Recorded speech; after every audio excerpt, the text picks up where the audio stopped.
2019 was a very interesting year for anime. You had the usual mainstream isekai, Shield Hero, which was actually kind of good, Kenji no Mago, and of course a new season of SAO. You also had most mainstream anime come back for another season as well, Attack on Titan, Mob Psycho, and of course the best anime of all time, My Hero Academia. Of course, you had the animes that exploded into the mainstream, Vampire Killer, The Force of Fire, and the anime I want to touch on in more ways than one, The Promised Neverland. But before I get into all that, subscribe, and also smash that like button. The thing that I think interested people the most about The Promised Neverland was, of course, the concept. Throw kids in a fucked up situation and see how they react to it. It's almost like this concept has already been done before several times. But I think what sets apart The Promised Neverland is the mystery aspect. Who are these monsters?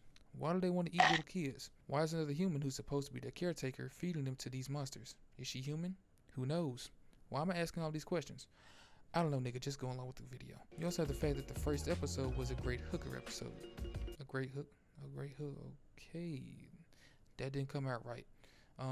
Let's try that again. The first episode was a great hook episode. Yeah, that'll work better. So much so that it literally had a lot of the anime community claiming that it was going to be Anime of the Year, which is preposterous to think about considering the fact that we all clearly know what Anime of the Year was. With all that being said, I can't help but think about the anime that came before The Promised Neverland that was similar in tone and concept to a certain degree, but was overhyped and wasn't terrible, but was kinda underwhelming. And that anime would be SchoolLive. If you were around in 2015, you would know how heavily hyped this show was. And look, I know SchoolLive isn't anywhere near the concept of The Promised Neverland, but like I said, it's to a certain degree. Throw a bunch of kids into a fucked up situation and see how dramatically traumatized they'll be at the end. But if you don't know shit about SchoolLive, let me break it down for you. It's a show about 4 girls surviving in the school while a zombie apocalypse goes on outside. Now, the zombie genre in anime always gets flack mainly because of the anime that popularized it, High School of the Dead, which consisted of nothing but zombies, guns, and boobs. Literally a 14-year-old's wet dream. But if you dig deeper within the genre, you'll be able to find gems such as SchoolLive. I know what I said before wasn't a great representation of the show, but let me give you a better understanding. The show puts you in the shoes of Takeya Yuki, one of the high school girls put in this shitty situation. And see, the problem with Yuki is, how do I put this? She's literally gone. So much so that she literally believes in her head that there isn't a zombie apocalypse going on outside. Throughout the entire first episode, the audience sees her going around the school believing that she has to go to class and that she shouldn't be late and all the other normal school shit. But towards the end of the episode is when it's finally revealed to us that there's literally a zombie apocalypse going on and Yuki is literally...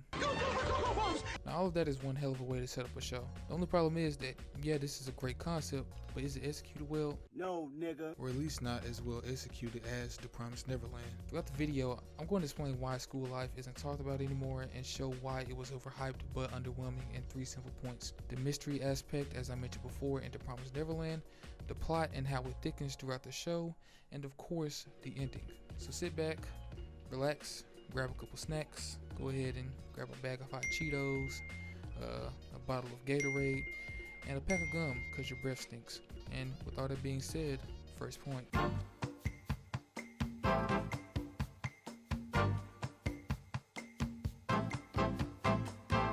Brief summary I gave the concept already sparked interest going into the plot. Because you're mostly looking through the eyes of Yuki, you're always asking yourself if what you're seeing is real or not. What parts of the world is actually reality and what's a figment of her imagination, which at certain points was played off well by the show. For example, one of the greatest scenes of the show is when it was finally revealed that one of the characters that we got to know and love, Megune, was only a part of Yuki's imagination. And it was also revealed later on in the show that Yuki had witnessed her death, which is the reason why her mental state is so bad at the moment. But the same concept that drives the plot forward is the same one that hinders it as well. It just doesn't make sense at times what her brain perceives in some scenes in the show. For example, in one of the scenes in the show, all the girls decided it was time that they would go out and look for supplies. And in doing so, they surprisingly had a car for transportation. During the drive, they would hit multiple zombies that came across their path, and I kid you not, Yuki literally said,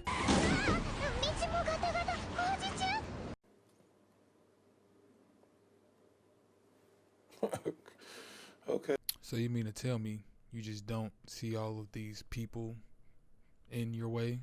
Like, come on, bro. Come on. I was born at night, but not last night. And that's not the only time where her mental stability just doesn't coincide with what the show is presenting. Later on in the same episode, I believe, a girl who is added on into the group later is seen to be in dire trouble. And while the group may not be able to see her in trouble, they can hear it.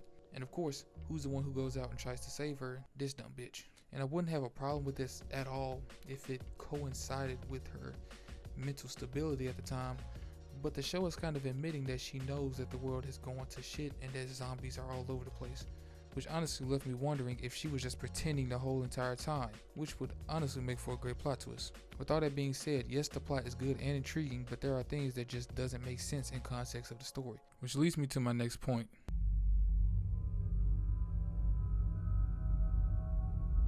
Like I said before, one of the biggest things that make The Promised Neverland so good is the mystery behind it all. After each episode, there's always a question that needs to be answered or a problem that needs to be solved. Now in SchoolLive, there isn't that same level of mystery, but it is in fact there. In later episodes of the series, we find out that the school and one of the teachers has somewhat of an idea that this outbreak would happen.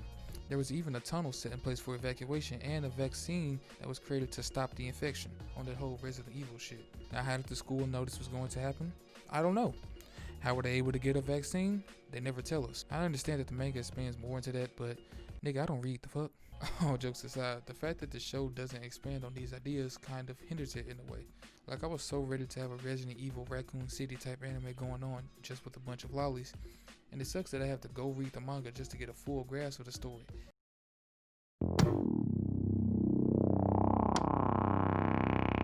Surprisingly, the show actually ends off on a good note, despite all of the flaws the show has. I feel as if the creators behind the show knew this was going to be the only season that they were going to be allowed to make, and wrapped it up in a way that would satisfy most. Yuki finally accepting the reality of the situation that she's in, all of the girls finally deciding to leave the school, and of course, them riding off into the sunset. Not cliche at all. But all in all, I feel as if SchoolLive is decent, but never talked about in the same light as The Promised Neverland, and for good reason. With all that being said, make sure that you subscribe and like. But like I said in my last video, make sure you follow me on my socials. I have some exciting news coming out soon.